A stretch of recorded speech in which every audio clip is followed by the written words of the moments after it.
natin. Pagkat alam ko, nakahanda siya na tulungan kung sino man ang tatayo talaga na magsasabi na ng totoo. Dito wala pa kayo tinutukoy kung sino? Wala pa. Naihinuha ko lang. Sabi ko, baka sakali. Baka magturo. Kasi ako, na-upload ko na ito nung nakaraang hearing.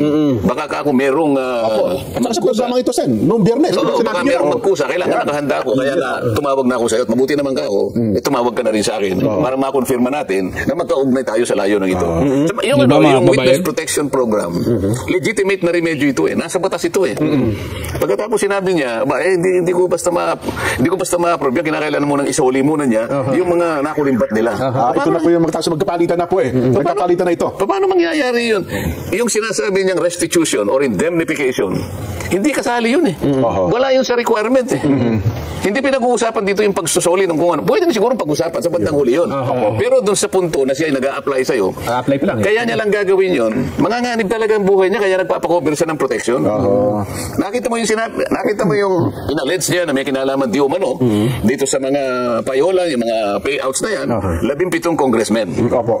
At 10 mga tao na yung iba private individuals at yung iba naman ay mga kawani at opisyalis ng DPWH. Sa mga tweed, 10 sa panig ng DPWH at saka pribadong mga mamamayan at 17 congressmen.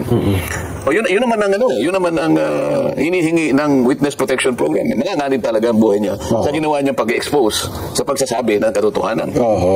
Kasi mga kababayan pause muna natin. Talagang manganganib yan. Imagine ninyo, 10 plus 17 na congressman, 10 DPWH na empleyado, kasali na yung mga engineer, tapos 17 na mga congressmen. Okay? Paano kung imagine total mo yan, 25. Kung sakaling may mangyaring masama sa mga diskaya o sa kanilang pamilya, paano mo ngayon iimbestigahan yan? 25 na yung person of interest mo. Di ba? So kaya kailangan mo talagang proteksyonan yan para hindi ka lalong mahirapan pagdating ng panahon kung may mangyari dyan. Imagine niyo paano mo imbestigahan yung 25. At the same time, yung 25 may mga pera yan. Yung 10 nga, DPWH employees, may mga pera yan kasi nga, yan yung mga nagnakaw. How much more yung mga congressman na 25% to 30% na nakuha nila? Diba? So, may mga pera. May kapasidad na mag-utos at magbayad para itumba itong mga diskaya para hindi na makapagsalita mga kababayan. O klarong-klaro, di ba? So kaya kailangan mo ng proteksyon. Or kailangan mong proteksyonan yan kung talagang totoo na naghahanap ka ng totohanan dito, mga kababayan. So ito, patuloy natin. Panig niya yun ang totoo Pero yung unang usapan niyo po sa Sec Boy, walang mga ganong kondisyon, Sen? Alam naman niya na wala Kaya basahin mo yung batas, napakasimple naman ang batas. Ngayon, ito naman aming bagong Pangulo ng Senado ngayon. Yun ang kanyang idinadahilan kung bakit yung sulat na binigay ko na dapat pirmahan niya para umabot sa Secretary of Justice. Nag-research naman ako sabi niya. Ayun na nga po, hindi ko nakita ko na kinakailangan palang magsoli. Ang aking kinalulungkot dito, kung talagang nag-research sila, bakit hindi nila binasa yung batas? Wala namang sinasabing ganun na magbayad ka muna. Isauli mo muna kung na-acknowledge na ninakaw mo o ano man. Walang iniwan sa yung i-rescue kita. Halimbawa, merong kidnap or ransom. Halimbawa, itong cameraman natin. I-rescue kita pero magbayad ka muna. Hindi ba? Parang mali Kaya mo siya bibigyan ng proteksyon at hindi mo siya hihingi ng kahit ano. Dahil nga doon sa kanyang pagpapahayag, doon sa kanyang pagtulong sa iyo, sa panig ng Estado, magsasabi na siya ng totoo. Okay, mga kababayan, stop na muna natin dyan. Yan, malinaw malinaw yung sabi dito ni Marcoleta, mga kababayan. Kaya tayo nagdududa. Ako, unfortunately, mga kababayan, talaga, nakikita ko, ewan ko lang kung agree kayo. Again, comment nyo nga dyan kung agree kayo sa sabihin ko dito or hindi. Walang problema, mga kababayan. Kung hindi kayo sasangayon dito sa sabihin ko, walang problema, okay lang. Ito, traidor ito ng bayan, itong si DOJ Crispin Boying Remulla, mga kababayan. Kahit na nagmumukha na siyang tanga rito sa kanyang palusot na kailangan isauli yung pera, wala Kasi wala siyang ibang palusot na pwedeng gawin dyan, mga kababayan. Kasi in the first place, kahit nga yung request, mga kababayan, bilang state witness, pasok rin Pero, ang ginawa ni Marcoleta, request for protection lang. Para mas madali mga kababayan na mapagbigyan. Ha? Pero, nagpalusot pa si Marcoleta. At of course, tignan ninyo mga kababayan. Mukhang may group chat pala ito. Ha? Yung ginamit na palusot ni Boying Rimulya mga kababayan na kailangan ni Sauli yung pera na nakuha ng mga Diskaya bago sila bigyan ng protection. Ganon din ang ginamit ni Tito Soto mga kababayan. Sabi pa raw ni Tito Soto, nag-research daw siya. Attorney Google din pala ito si Tito Soto mga kababayan. May pumalit na pala, may Dan Fernandez version pala itong Senate mga kababayan. No? In the name of Tito Soto. Nag-research mga kababayan. Kahit mag-type kayo dyan sa Google mga kababayan, qualifications of a state witness for protection program. Sa tingin ko walang lalabas. Pero of course hindi ko trinay mga kababayan. Pero again, kayo dyan na mga nanonood, pwede nyo i-try. Search ninyo yung qualification para maproteksyonan yung isang witness. Tignan natin. I-comment ninyo dyan kung may lalabas ba na required isauli yung perang nakuha nila. Yep. Crispin Boying Rimulya, isang abogado, DOJ secretary na bata ni PBBM, yan yung ginawang palusot mga kababayan. Mukhang bangag yata rin ito si Crispin Boying Rimulya mga kababayan. Talagang lumalabas na itong si Crispin Boying Rimulya ay aso ni tambak.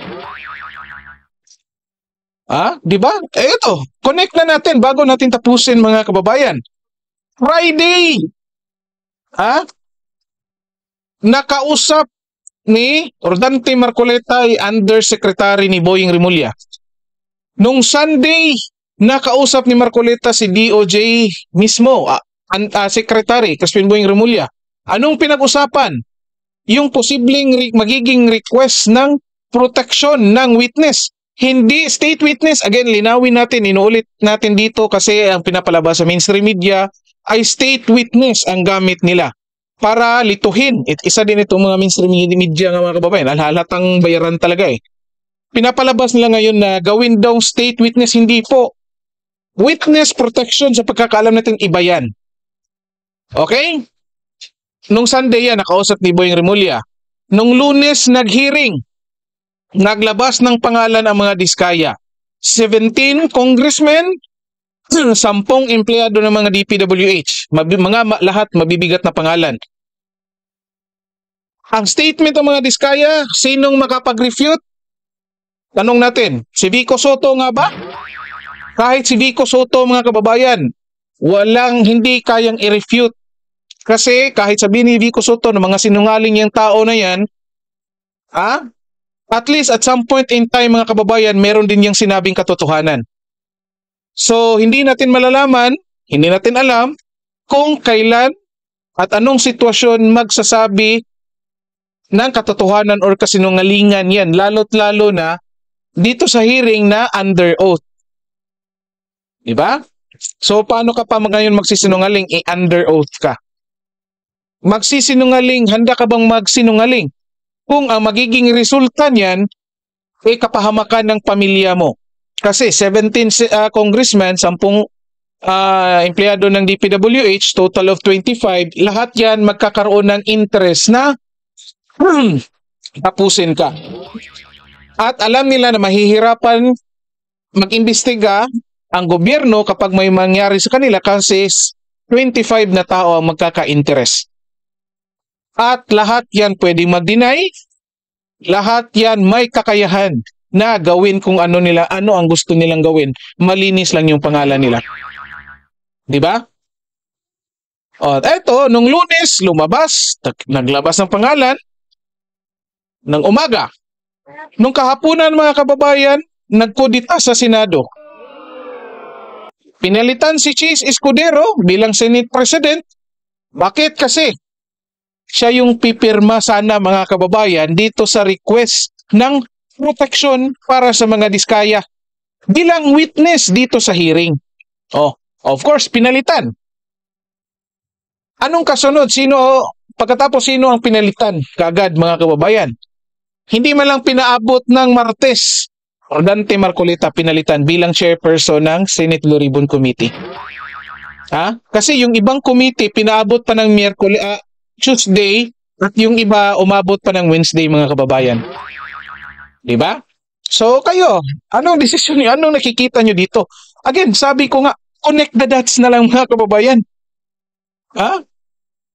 Ang tanong natin ngayon, sino kaya ang tinawagan ni DOJ Crispin Boyeng Remulla nung linggo pagkatapos lang mag-usap ni Rodante Marcoleta mga kababayan? At kung bakit ganito ang nangyari nung Lunes? Agad-agad pinalitan si Cheese, agad-agad pinalitan si Rodante Marcoleta. At ang resulta, hindi na pirmahan yung witness protection. Kasi yan, yung request na yun mga kababayan, yan yung sanang magiging gate. Kapag napirmahan yun, protection sa mga witnesses, magbubukas lahat. Lahat ng mga contractors ma-encourage po na magsalita. Yung Wawaw, yung Sims, yung QM, posibleng mga empleyado ng SunWest, na tao ni Zaldico, lahat po yan posibleng magsalita kasi handa silang proteksyonan, makikita nilang handa silang proteksyonan ng gobyerno. Pero anong nangyari ngayon? Pagkatapos magpalit, hindi pinirmahan. Kasi may binigay na palusot si Crispin Boyeng Remulla mga kababayan na palusot ng tangang abogado. Kaya ang mangyayari dito, wala na tayong aasahang mga contractors, mga kababayan, na maglabas pa ng salita at mga pangalan sa mga lahat ng involved dito ng mga kongresista. Okay? Kung meron mang magsalita dyan, most likely, again, balikan nyo ako, kung mali ako.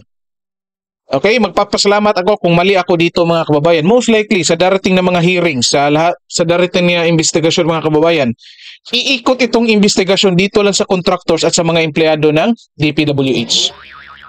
Correct me if I'm wrong. Balikan nyo ako. Comment nyo, sir, mali ka. Mali ka ng prediction. Kung mali ako, magpapasalamat ako. Kasi ibig sabihin, mayroong malaking taong mapaparusahan dito. Kasi nandun na sana Malapit na sana mga kababayan. Kung pinirmahan lang yung request ni Marcoleta mga kababayan, nabigyan yung proteksyon ng ang mga diskaya bilang witness, yung iba susunod na. Magsasalita na yung iba. So posible, naghahanda na yung iba, yung nagmamasid lang ng mga contractor sa takbo ng investigasyon, naghahanda na sa mga dokumento at ebidensyang ipapakita nila, at nung hindi pinirmahan, most likely itatapon yan. Itatago yan, at makikipag-negotiate yan ngayon doon sa mga congressman, lalo't lalo na kay BBM at kay Martin Romualdez, na kung pwede, kung mapaparusahan sila, i-modify lang resulta ng investigasyon, tapos kahit magbayad lang ng kaunti, hindi lang sila magsabi ng pangalan ng mga kongresista, mga kababayan. I hope mali ako dito sa prediction ko. Again, sabi ko nga, balikan nyo ako kung sa tingin nyo magkakamali ako dito. Pero most likely, ganito yung mangyayari mga kababayan. Isang pirma lang sana.